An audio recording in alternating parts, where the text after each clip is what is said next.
All right. All right, everybody. Welcome to Listing Group Therapy. That's what we need. We need a lot of that these days. Group therapy and on listings. We want to find listings. We need the listings. It's much easier to set up a listing than it is to run around with a buyer right now.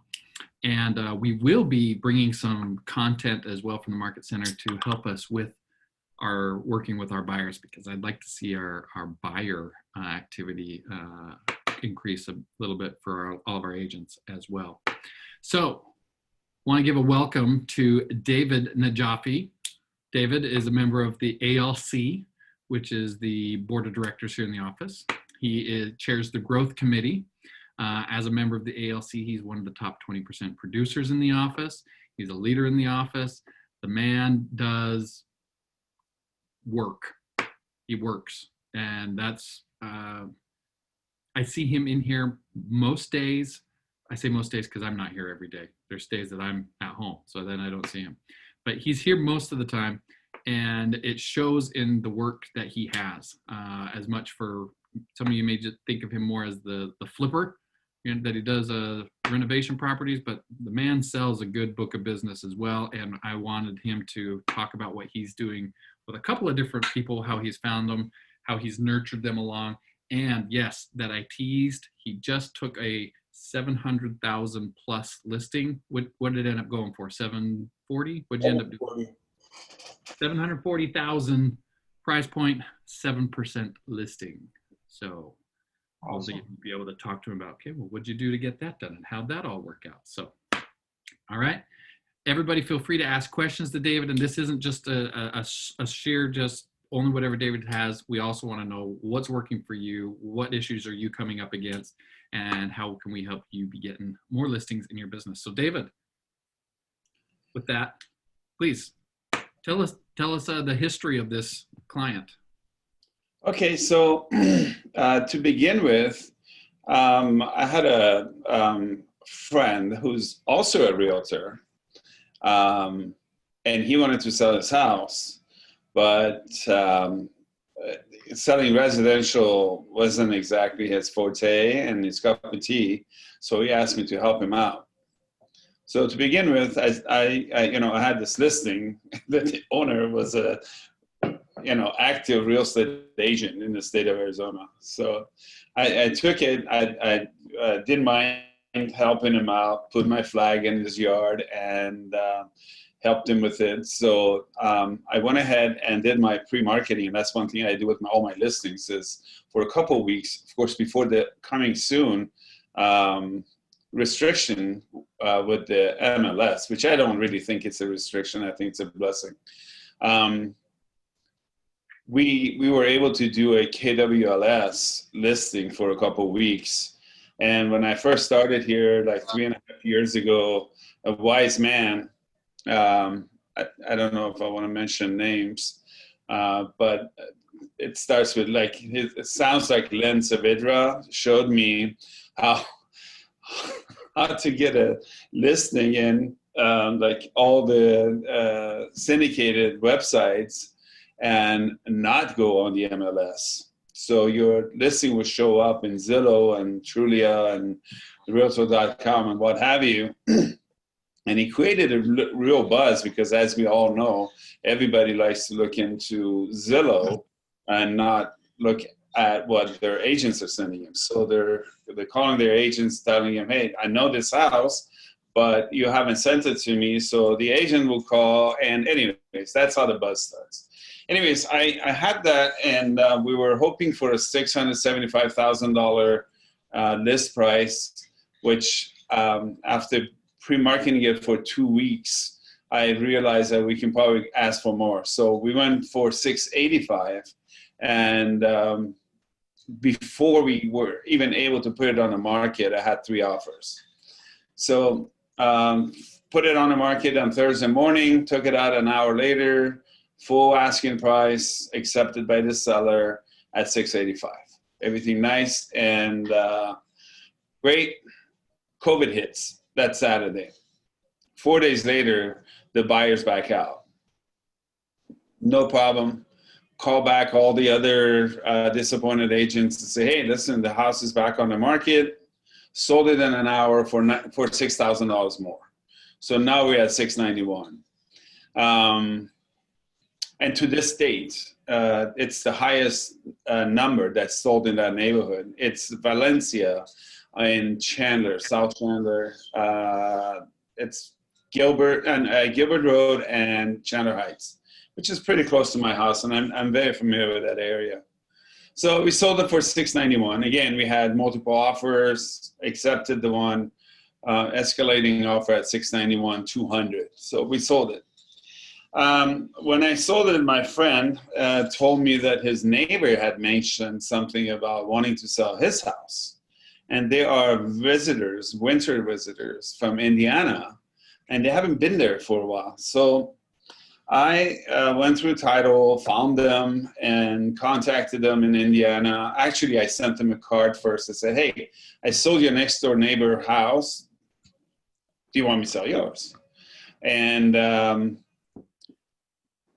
after a little while, persistence, I finally talked to them. They said, yeah, they're in Indiana, and his wife had cancer, and they couldn't come that year, and they were planning on coming back. And yes, they're probably going to entertain the idea of selling the house. So after that, of course, I sent them some brownies, because everybody likes brownies, right? I like how you put that, though. It was just like, well, of course, that was the next thing I did. I just sent them brownies. Well, I mean, duh, what else do you do next? Well, but I love it. Yeah, I've been nurturing them since March, and long story short, the wife has cancer, so she had to go through treatments. Thank God everything's going well, treatment's going well, but with all COVID and travel restrictions and everything else, they decided that they are not going to come to Arizona. Well, I suggested that if they still want to sell the house, I'm willing to help them with it. And that's how this whole story started. So I'm helping them not only pack their house, do a ship everything that's been packed, do a estate sale, clean it. And of course, it's a beautiful home, and it's been well maintained. The landscapers and the pool people and everything else is always there. When I went and finally opened the door, if it wasn't for the dead cockroaches and scorpions, everything else was so in order. And I'm like, you know what? I've been to many people's homes that it's not as well presented as this one, that they haven't been there for over a year and a half. So anyways, with some research, I found some companies, brought in 2 or 3 bids. They came in, I had a list from the sellers of what they want packed. So we went through the house, through the inventory, tagged everything to pack and ship the house, which will be done on Thursday. Also contacted some state companies, and they're going to come in after the shippers, and then they put everything else on sale. I'm on the phone, Tristan. And thanks. And if there's anything left, I'm instructed to donate or give away or take it myself. And of course, I inherited a whole wine fridge full of very good wine and some cigars that I'm enjoying right now. And those are just some of the benefits of being a trusted agent. So mainly what happened was I was able to gain the trust of this seller, who also graduated. He was an engineer. I'm an engineer. I don't know if anybody knows or not. But he's an engineer, and he went to school at a Big Ten school, which I did too. He went to Purdue. I went to Penn State. So there was always a connection. You always have to find that connection, of course, you know, to relate to people. So anyways, they trust me with everything. They've given me the combination to the safe. I've opened the safe. There's firearms, there's jewelry, watches, what have you. Everything's there. Of course, I'm documenting everything on film. But anyway, so when it came down to it, it was right after I listened to Carol Royce mentioning the fact that you write your own paycheck. And I have never, ever done this, but I told them that I will go ahead and list the house. and this is after everything I've done. I'm willing to list the house for 7%. And of course, with the small resistance, he started telling me the average listing in Arizona is 5.425% and everything else. And of course, I mentioned to them that I'm not an average lister, not an average agent. I'm not just going to go put a sign in your yard and put a lockbox on it, put it on the MLS and pray like most agents do. So it's concierge service with me from A to Z. And as I have been able to show you so far, that's how I do it. And I'm capable of getting the whole job done. And they're happy as clams, and we're going forward. Should be getting the house at least on coming soon within a week and a half or 2 weeks. And I'm hoping that we get multiple offers. By the way, I'm pushing the market to $740,000, and I believe I can get it. So, and I've also, of course, I've explained to them that the house is worth $700,000, but I'm going to try and get $740,000 for them. I'm going to try, but I will get $740,000 for them, if not more. So that's my story, and I'm sticking with it. Cool. It's a pretty good story. Yeah, it's a good success story. I've never charged 7% anybody, and some people, actually tell you, oh, how much, why would you do that? I'm like, why not? I'm worth it. I think you are in this case, definitely. So a few things I heard in there, I want to go through and unpack all of that. So I'm here writing all these notes on my desk. Yes, when I do these, I write notes on my desk. I've got 8 bullet point sort of items that we could go through and unpack what you were talking about. What I heard in you saying, and I'd like to hear what everybody else heard too, if you guys heard the same things or something different.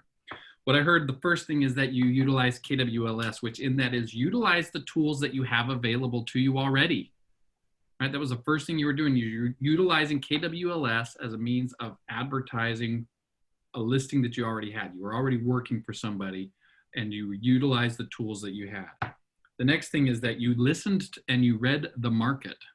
So you adjusted that previous listing based on what the market was telling you, which allowed you to get more than what the market was initially telling you. Okay. The third thing, you provided exceptional client service. The fact that it falls out, you go back and call all the other agents and say, hey, who wants in? This is where we're at. You push the price up. That's just exceptional service. So you're making sure that you're delivering exceptional service. Referrals, because of that exceptional service, it led to a referral. Now, this wasn't a normal referral that you got, though, David. This was a, hey, they're thinking about it, because number 5 was they're an out-of-state absentee owner, which is a really great target market right now to find your listings, those absentee owners. Really, really good. So that was the 5th one.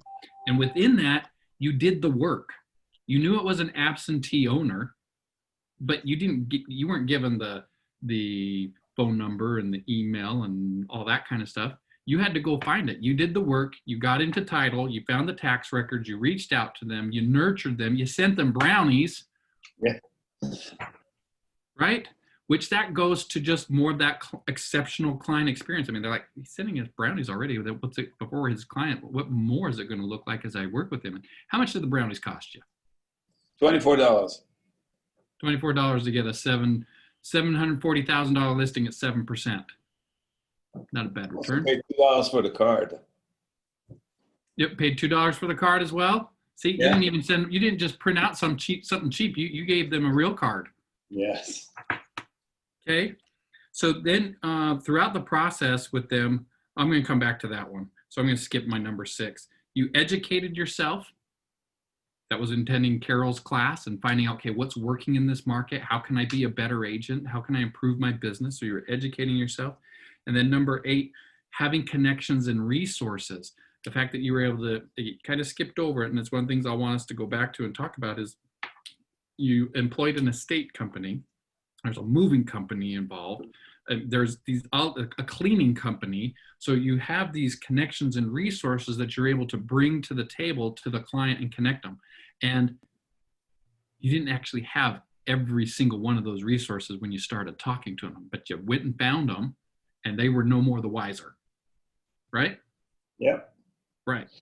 And so in that, you are showing your value. That was the other thing I put on here, showing your value. You had rapport with them because of your engineering background, but then you showed your value throughout it, and you weren't a one size fits all. Well, this is what I do. I don't do this. I don't clean up, sweep up cockroaches. I don't whatever. It was, okay, what is valuable to this absentee owner whose wife is going through cancer treatment, who they're not going to come back here, but they have stuff here. How do I help them? So you have this caring heart that you're showing your value in. Those are some big things that stood out to me. Anybody else pick up anything?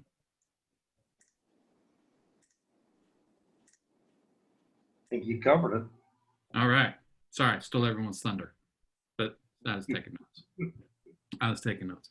So let's break down. Let's break down some of this as we go through it. Where do you guys want to hear about from David in more detail about what he did to get this listing?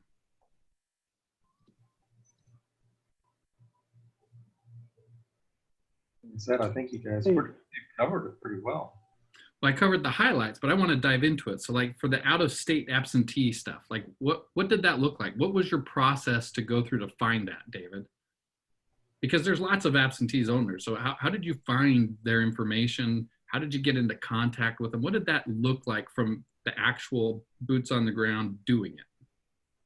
Well, when you go on Monsoon and you put their name in there, you can find their properties. And when you get into the assessor's file, then you can go ahead and if you get lucky, you get some contact information.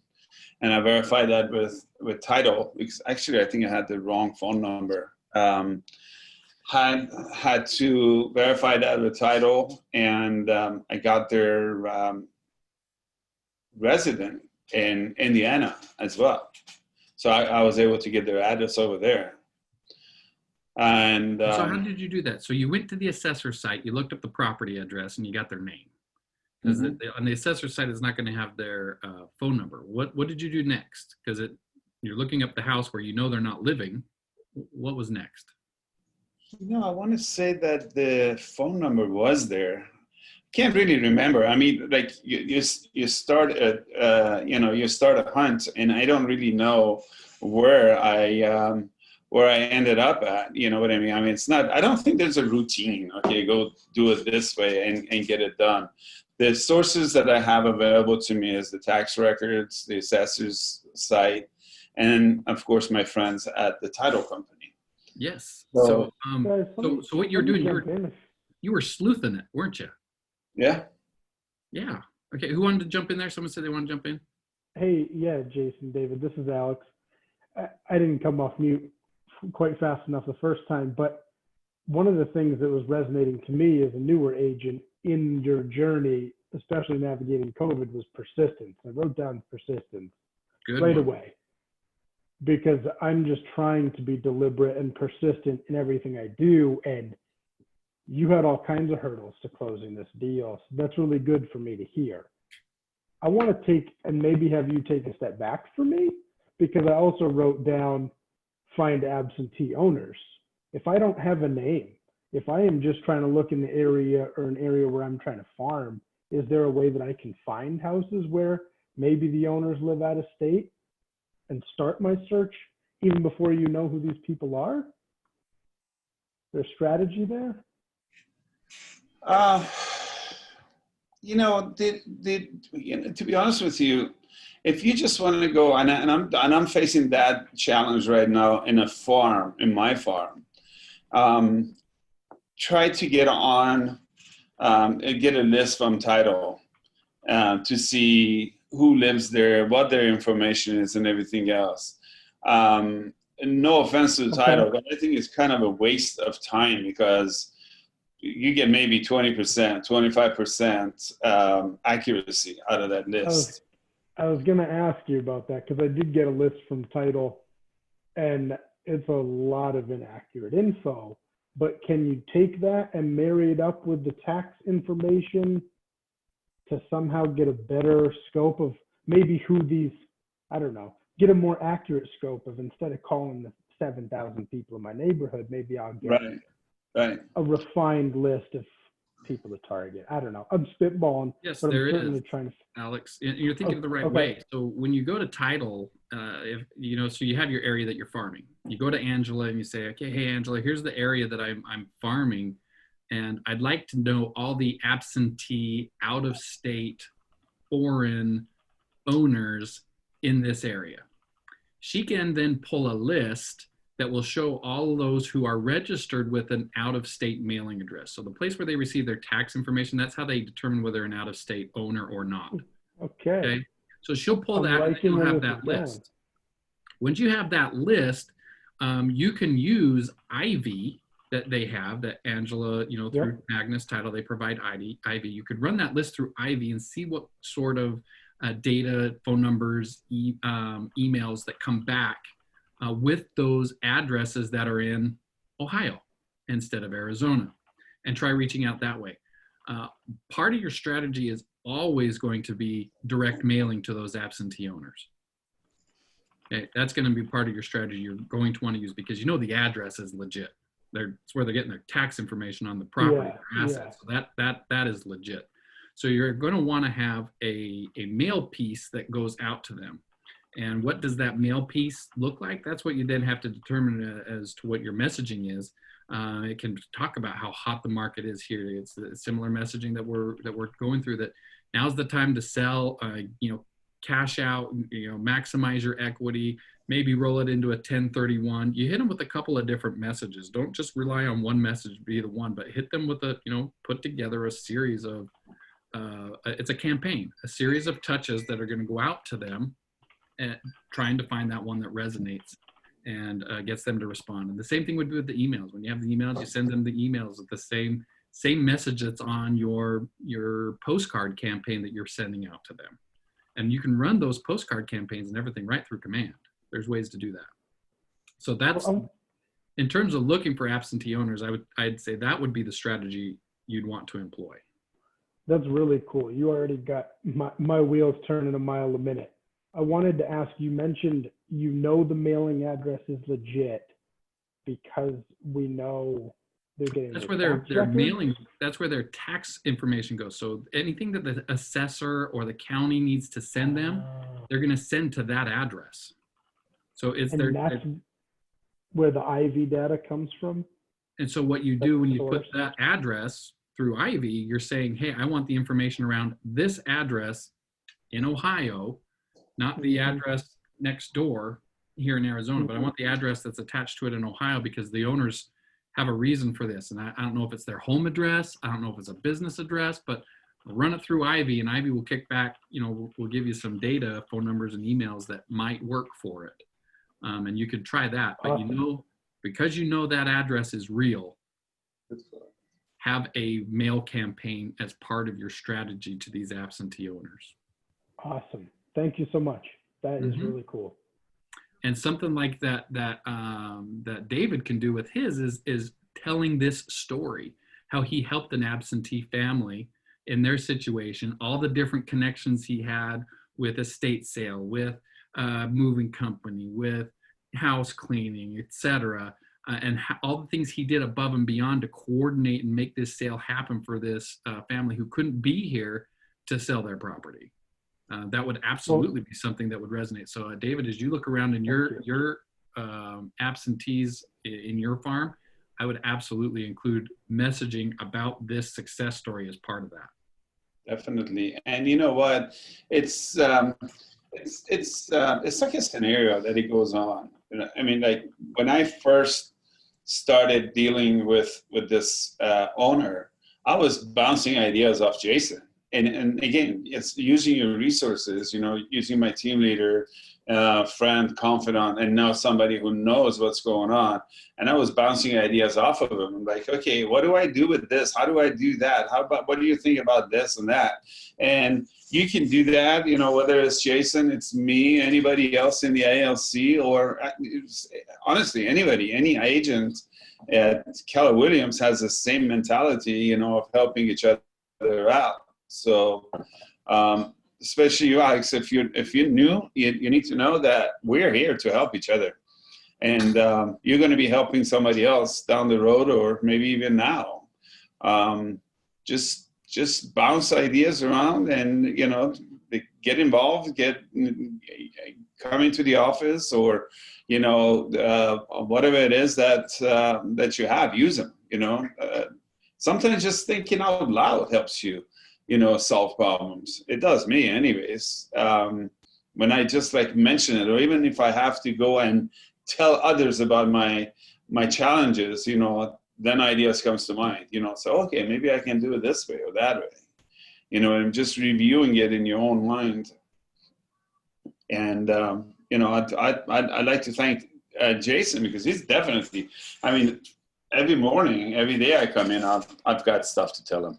And I'm here. I'm always all ears. And you've got great. It's so great what you're saying though, David, about you just come in and sometimes you just need to bounce it off somebody, because it's like you'll have the idea of this is what I think I need to do. I haven't fully articulated it, and you run through it, and then it's like, okay, yeah, that now the thought or idea is fully formed. And I can go execute on it.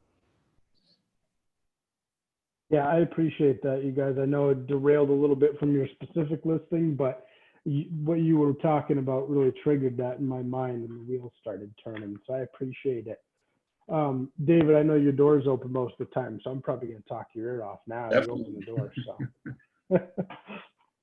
No, it's good. I did get some info from Katie, my team leader, too, that you did some flips and stuff. So I may be reaching out to you later in the week, because I have a client who is looking for a deal. Everybody is right now, but Yeah, just trying to get more information. He was asking questions I couldn't answer about cap rate, and I'm like, I don't know.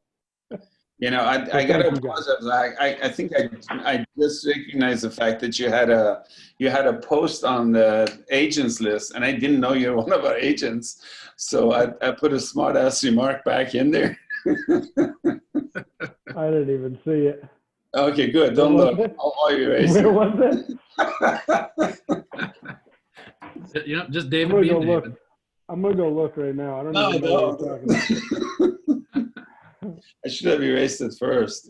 Well, David, talk to us a bit about the resources that you had to put together to bring this deal to fruition, and everybody else who's listening. What we just went down with Alex there, that's exactly what this is for. So for you guys to get some ideas percolating, we talk about it, flush them out, ask your questions, go through it. So this is not an agenda meeting. This is group therapy. So it's whatever you need to get off your chest, share. So, but I do try to provide questions so we don't just sit here and look at each other on the screen. Right. So recognizing what the needs are for, this is sales, right? Whether you're selling your services, or you're selling, clothing, or you're selling an ad. And, I've been in advertising my entire life. So it's all about sales. And with sales, what you got to do is you got to learn and understand who you're selling to needs. You have to listen more than you talk. So that was one of the things I had to do with the sellers, find out exactly where the soft spot is, not to push them to a point. I knew I had to get into the house. So I told him, I said, listen, in not right away, but in not so many words, I said, I need to get into the house and see what we need to do. Because he hasn't been there for a year and a half. He didn't know what's going on in the house. I had to go inside the house and open turn on the waters. He had every plug, every faucet, drain, everything plugged. Yeah, even had cellophane covered over the bathroom toilets. I guess so nothing comes out of it, or whatever. The scorpions made it out though.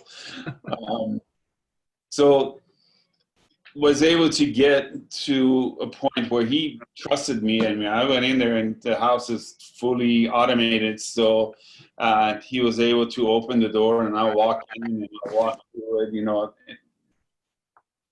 unwinterized it. And then recognize what all we need to do there. First of all, find a company that could come in there. Because I'm not going to sit there and pack for anybody. I don't even pack for myself. So get somebody in there to pack for them, and not only pack for them, but be able to ship for them. You know, for my other clients, when they want to move, I know movers. You know, I have local movers that I can introduce to them.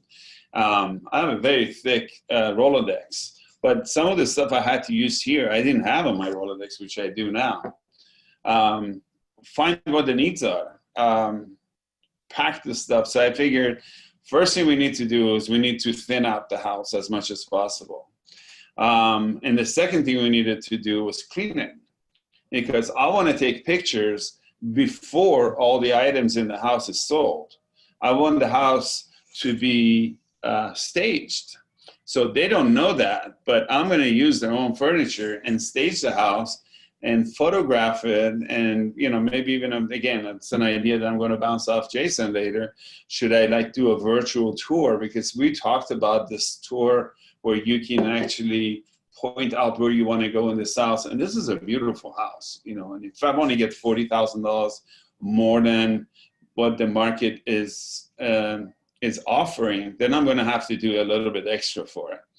So I want to use their furniture before the state people come in and start selling them, to showcase the house. So I already have my photographers in line and my cleaning people in line. And fortunately, they have their own landscaper and pool guy, but we had to bring in pest control. Oh yeah, so the door, the front door is a huge front door. It's like maybe, I don't know, 12 feet tall, and it's weather beaten. So fortunately that I had in my Rolodex. I already brought somebody in so they can sand it and stain it and make it all look pretty and everything else. What, for the ones that you didn't have a relationship with, how did you go about finding like the moving and estate specifically? Those two. There's a really good website out there. And again, when I started this, one of the smart instructors on the ALC showed me this website. I spell it for you guys. It's GOOGLE.com.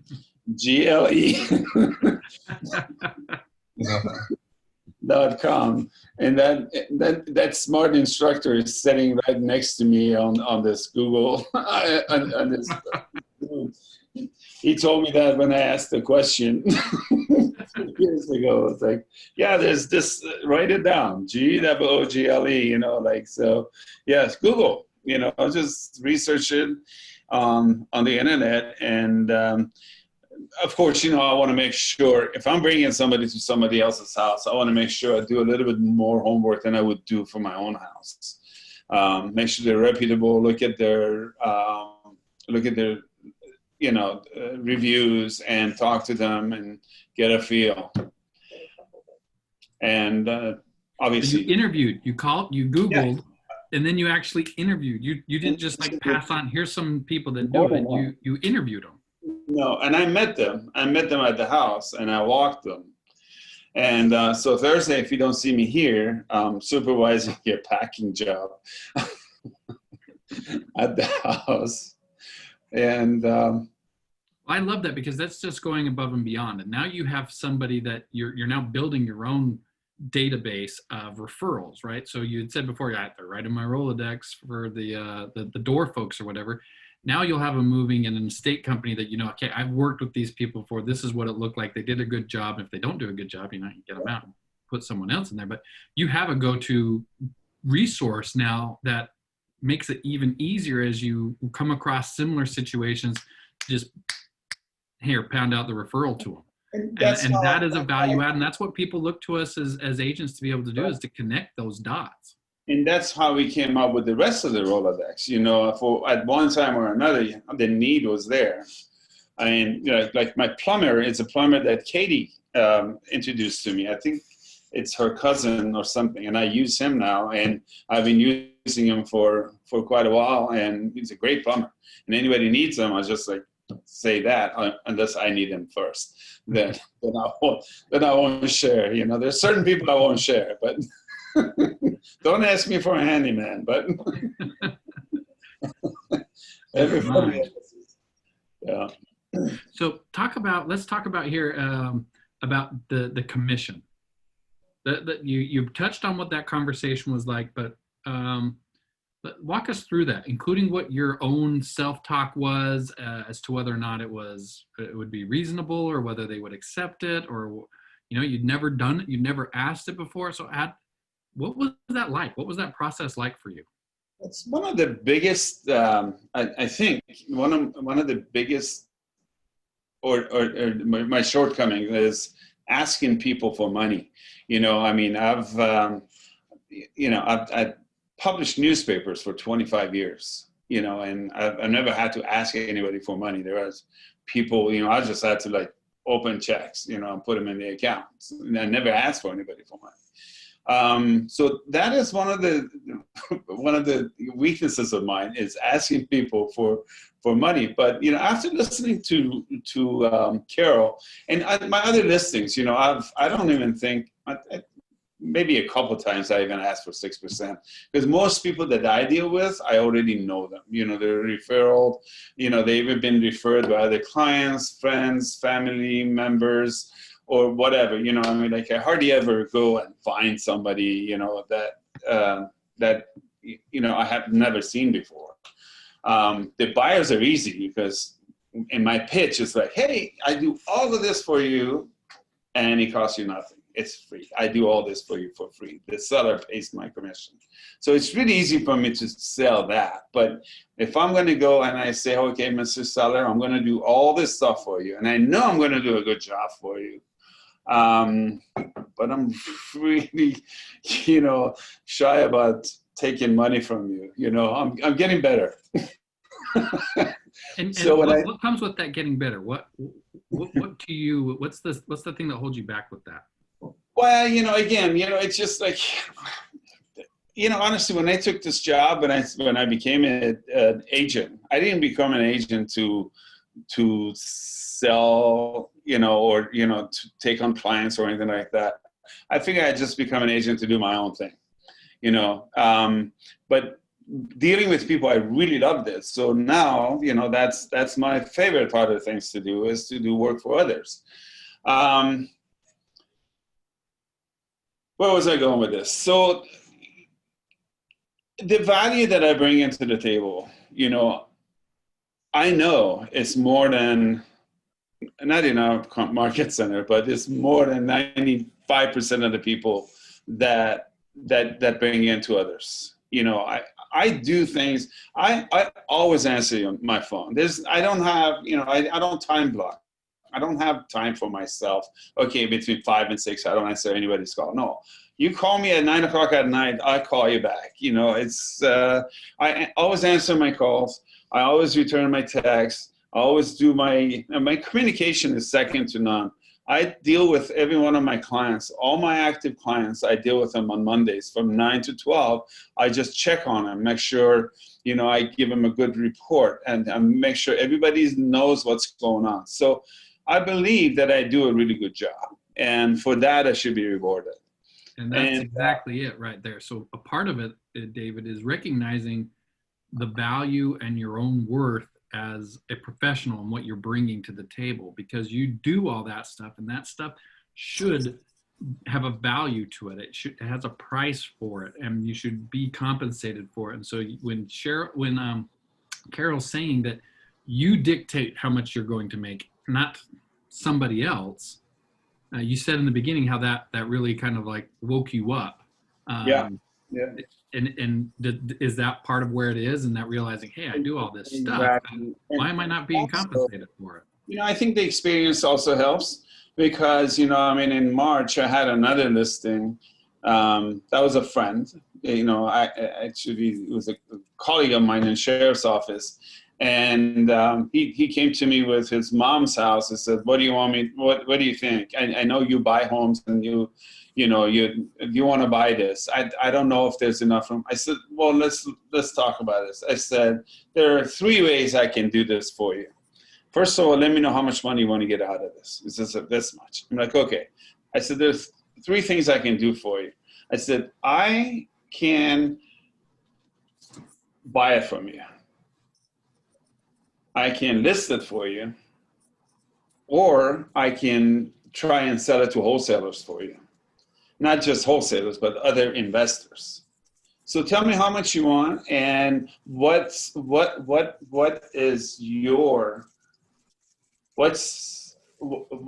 the most important thing to you? He said, I just want to get out of this. I don't want to do anything to the house, and I need to get this much out of it. So I found him an investor that not only would give him that much, it would give me a full commission and everything else that comes with it. So once I got that, and he was happier than a clam, and actually I got him more money than he wanted out of it, and I got a full commission out of it, and everybody was happy, and I'm like, huh. So you can do this deal and everybody can be happy. The investor's happy, the seller's happy, I'm happy, you know, and so that was the first step. And then listening to Carol and saying that, hey, you know what, you gotta get paid. You gotta get paid, and you can decide how much you're going to get paid. And like I said, if I go above and beyond what is necessary to do, then I'll probably want to be paid above and beyond what everybody else does. Now, I'm not saying that the next listing that I'm going to go on, I'm going to ask for 7%. I'm not, because this one I'm doing extra work. I have people on my team that are helping me with it. I'm putting a lot of time in there, and I don't have any problems asking for 7%. And as a matter of fact, like I said, they put up a little bit of resistance, but after that, he was like, no problem, you're worth it. After you laid it out, you showed your value, and the value was absolutely something worth that they paid for. What so often happens is that we as agents, in fear of losing the deal, discount our value in the face of, well, they may not want to pay it. And I have found so often that when somebody says, is your commission negotiable, or would you take less? They're really asking just because you don't know if you don't ask. That's so often why they're saying it, not because they expect it, but because they're just like, can we do anything about that? Well, what would you suggest? Where do you think's reasonable? And with everything that we're doing here. Hey, real quick. I don't know. I just thought I'd ask. Okay, well, let's just do 6 then. What was that, Paul? Yeah, I was going to say, you know, when David was going through all that, it's something that I've been wanting to do, but I just wrote myself a note to create a list of all the things that you do that justify and support why you're asking or you're wanting that commission. So Yes. I need to do that, because Yes. yeah, it's hard to think of that on the fly. It is. Sometimes you think of 2 or 3 things, and there's probably 10 or 15 things that you do. So, Well, even when we say something like, if you're going to say, okay, I'll advertise your property across the internet. Okay, well, what does that actually mean? You start breaking that down, and you say, well, I have a proprietary system that syndicates your property to real estate specific websites that only I receive the information back from, instead of it going out and blasting out onto other sites where anybody could get it from. These are proprietary to us. KWLS. Right? You're just explaining what it is, and it's proprietary to all Keller Williams agents. So wait, you have the proprietary syndication system? They perk up?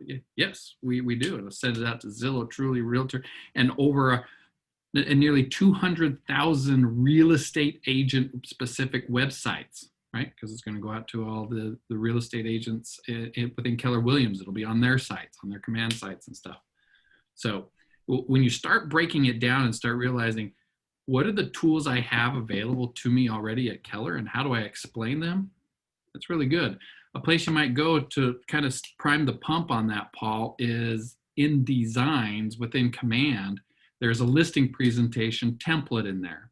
So you can pull up the listing presentation template that's in there and it goes through. You can, of course, customize it to your stuff, but it includes your marketing plan that's in there. And then you can, that'll be a good primer already for you. So in the Command designs, the print ones, because there's different ones. So you want to select print, and then there's a listing presentation template in there. Okay. Well, maybe you guys can help me out with something here. It's a therapy session, right? Yeah. So in my farm, I have, in the farm that I have is the place that I live myself. There's 200 homes in there. They're all, they're all single family homes. Some of them on a lake, some are, and I'm trying to penetrate this neighborhood. And I've lived there for 2 years now. They have a neighborhood specialist who's a one-man show, but she does a lot for them.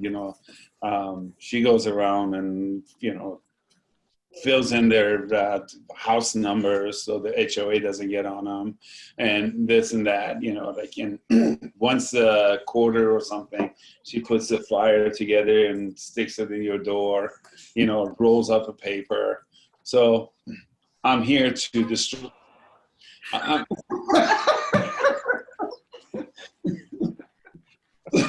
So actually, we had an event.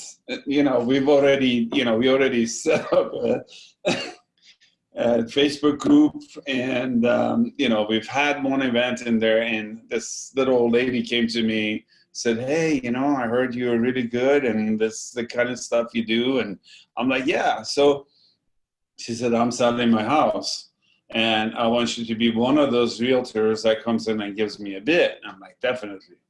So I've done a whole bunch of preliminary, kissing and, like touching and everything else with her. She's gotten brownies. And Kissing and touching was appropriate. Let's just be clear. She's gotten brownies, and she's gotten 2 sets of different cards and everything else. And we even offered to go help her pack. But I'm having a hard time getting her to respond to me. What would you guys do?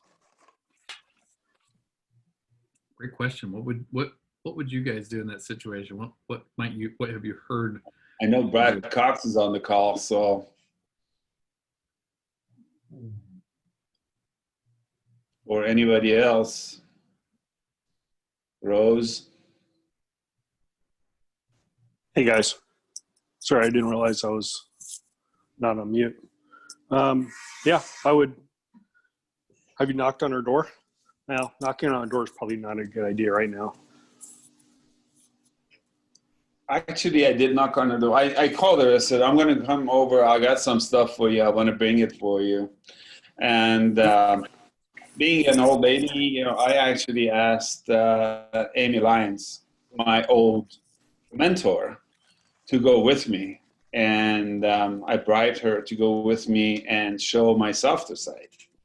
So Amy and I went over there, and she didn't let us inside the house. She told us we can't go in the house. So I don't know if there's other motives that we're not going in the house, but she said it's messy. She's packing and everything else. So we met outside, and she loved Amy. She loved what we had to offer and everything else.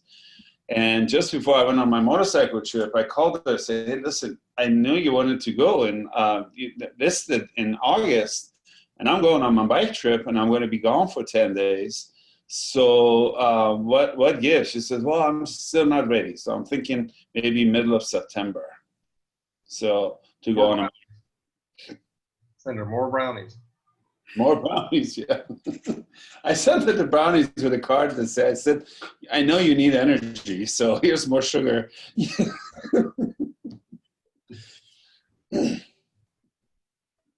What is her motivation to sell? She's moving to Oregon. She's an original owner, so she's been there since '95. She worked Intel and she traveled a lot. And she's a single lady, pretty cute. Is she 5, 7 going to years old. stay with Intel, or is she No, retired? no, I don't think she's working anymore. She's just going to Oregon. She has another house over there, and she's just going to go there and be with her family. That's what I would do. I would send her a really nice email or a handwritten card and say, I just want to let you know I'm still here to help you, get to Oregon to be with your family and, on your next chapter. And if it's a card, I would put like a checklist of things, that people need to do typically to get their home on the market. It's like, if you need any help with any of these things, I would do it. Like list like 1 through 20 of the things you need to do. Paint, clean, declutter, blah, blah, blah, right? And it's like, if you would like, I would be more than happy to help you facilitate getting these things done. And I have a group of contractors and handyman that can help you get it there, and we'll get the most money for your home. When's a good time for me to come by, or when's a good time for a call? Right. See, she even sent me a card. She sent me a card too. Yep. Well, lead off of that. Thank you so much for the card. That was very When I thoughtful. showed Amy this, she said, "You got it now." So it says, "Thank you very much for the delightful box of brownies." Just in time for the 4th of July holiday. It was a lovely surprise. So Yeah, I think Brad's idea is a great one. Just continue to give her some information that keeps her moving forward. And depending on what it's like, I mean, you haven't been inside. She's owned it for, what is that, 25 years, 30 years, 25 years, whatever it is. There may be some, deferred maintenance or something that has to be done to build it up. So maybe a concierge sort of service. Has anybody on the call here ever heard of Curbio? Yes. Curbio. Yes. Paul has. Okay. Yep. So I interviewed them. Chris, my business partner, Chris Niederhauser, and we interviewed one of the prime people for Curbio for a Market of the Moment we do monthly, and had a great discussion about what it is that they have available to help. So that could be an option. Curbio only works with agents. They only take their fees off the back end. There's a lot of really great things. You have to have a lot of equity. Yeah, you have to have, and in this case, having owned it for 25 years, yeah, they'll have it. what is what they do, Jason? It's a concierge service. So recognize that in real estate now, the word concierge is being hijacked. So where we have previously used concierge as like in the hotel industry to very custom and high level service. Within the real estate industry, that word's being hijacked to mean we will fix your property before you sell it. So a concierge service is that Curbio, they send somebody in, contractor who gets all completely paid on the back end. They secure it like with a mechanics lien sort of thing. But they go in and they like to see that it's at least $15,000 that they're going to be able to charge to get it done. But they will do the paint, carpet. They've completely redone kitchens. I mean, some of the stuff they were showing us that they showed us when I interviewed them was upwards of $40,000-$50,000 on the reno that they put out the money for. And of course they get paid when it closes, but it increases the value of the property in lots of cases. When you do that, you go from a home that would otherwise have been a flipper home to they essentially flip it themselves before they sell it. And so they maximize what they're getting out of it. So that could be an option for her, knowing that, hey, if you've got any deferred maintenance, or if you feel like we need to update anything, I have access to contractors who will bill on the back end. I just realized that I am Curbio. And you are, yes. You could go in and be Curbio. So Keller Offers has a concierge piece that is coming. Supposedly at Mega Camp, they're going to begin rolling it out. So Keller Offers will have a concierge piece, much like this Curbio thing, just within Keller Offers is coming. And so you wouldn't be selling it to Keller Offers. They would come in and they would do concierge service through Keller Offers, and you still sell it for the person is what's Yeah, covered. listing I got in, I think I sold it in December. So, and I sold it in like 45 minutes. So, I think we took that listing in like in October, November, something like that. And we had to do some work with the house before we put it on the market. And I painted it, you know, did some small stuff, but Sure. yeah, that's another thing I definitely always offer, you know, I mean, again, you know, but being able to remodel homes and take them from point, you know, way below zero to high value. Hall, you know, we can do, I mean, I have a pretty good team that we can do all of this. And yeah, I can wait, you know, I mean, if need be, I can always wait till, you know, close of escrow to get paid or whatever. So if anybody else needs that service, Cool. review this. Awesome. So, anybody have any other questions for David? David's been really, really good. David, can you guys hear me? My microphone sometimes doesn't work. Hi, Val. Hi. So I did that senior residential specialist. It was like 12 hours. Mm-hmm. I don't know when you say she's a little old lady, how much of a little old lady, but a lot of times with older people, what happens is that they live somewhere so long that they build up, it's not just deferred maintenance or paint or things like that, but they have a lot of stuff, and it's stuff they're attached to. So one of the things that this class recommended, and I haven't located one yet, but I know there are people that are licensed to help seniors declutter. They're And like professional organizers. yes, and they help people decide what things you're going to save, what things you're going to give to your family. They help them sort of organize it and think it through. Sometimes that's it. I know with my mom, that was her biggest deal. What am I going to do with all this stuff? I don't even want to think about it. So that might be something else that could be holding her back, because it's super overwhelming. I think that's an excellent point, Valerie. Thanks for pointing it out. It could be something you put on your list with all the things that you do, you know, that you have access to these people. Totally.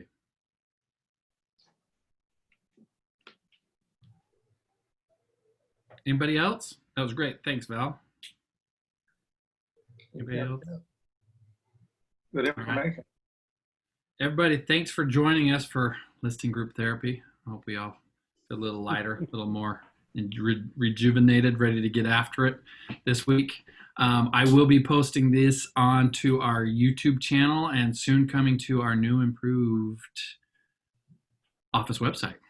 We'll be launching here pretty soon. It'll also be available to be found there, but for now it'll be on the YouTube channel. So everybody, thank you so much for being here. David, thank you for sharing your experience. Thank you for, you know, walking us through that. And really, that was step-by-step, really great stuff. So really, really appreciate it, man. My pleasure. Thank you, guys. Thanks for listening. You got my wheels Thank you, turning. guys.